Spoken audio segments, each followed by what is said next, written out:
দাজ্জাল আসবে, দাজ্জাল আসবে, গোটা পৃথিবী তার ক্যাপচারে থাকবে, তার সুইচে সব কিছু হবে, তার সুইচে সব কিছু কন্ট্রোল হবে, তার হাতে সব কিছু হবে।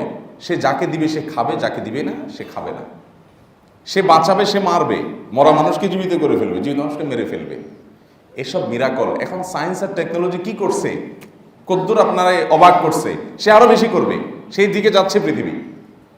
তখন দলে দলে মানুষ তার পেছনে ছুটবে, যারে এই তো পেয়ে গেছি আলাদিনের চেরাগ, এই তো সব।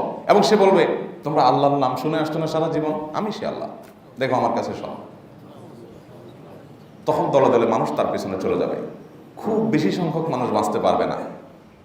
জটিল একটা পরিস্থিতি, ইমানদার, নামাজি, দিনদার ধোঁয়াশার মধ্যে পড়ে যাবে। তাই তো বিশেষ করে হাদিসের ভিতরে নবী করিম সাল্লাল্লাহু আলাইহি ওয়াসাল্লাম বিভিন্ন ভবিষ্যৎবাণী আল্লাহর কাছ থেকে প্রাপ্ত ওহীর আলোকে তিনি যেগুলো দিয়েছেন, সেটি হলো যে দাজ্জালের অনুসারীদের ভিতরে নারীদের সংখ্যা অনেক বেশি হবে এবং এত দ্রুততার সাথে তারা তার পিছে যাবে যে অনেক মুসলিম পরিবারের পুরুষরা তাদের মেয়েদেরকে, বোনকে, মাকে, স্ত্রীকে বেঁধে রেখে খুঁটির সাথে, খাটের সাথে আটকা রাখতে পারবে না, কঠিন হয়ে যাবে, এটাও জটিল হয়ে যাবে, বেঁধে রাখতে হবে।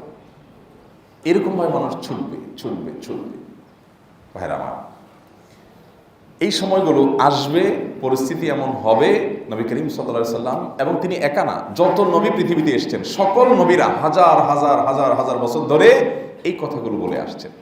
পৃথিবীর শুরু, এই কথাগুলোর শুরু। সর্বশেষ আমাদের নবী মুহাম্মদ সাল্লাল্লাহু আলাইহি সাল্লাম বলে গেছেন যে কিয়ামতের আগে আর কোনো নবী রাসূল আসবে না। এরপর সর্বশেষ ঘটনা, দাজ্জাল আসবে, মহাপ্রলয় আসবে, তার আলামতগুলো এক একটা প্রকাশ পাবে, সৃষ্টি জগৎ শেষ হয়ে যাবে, বিচার কার্য শুরু হবে, কিয়ামতের দিক চলে যেতে হবে।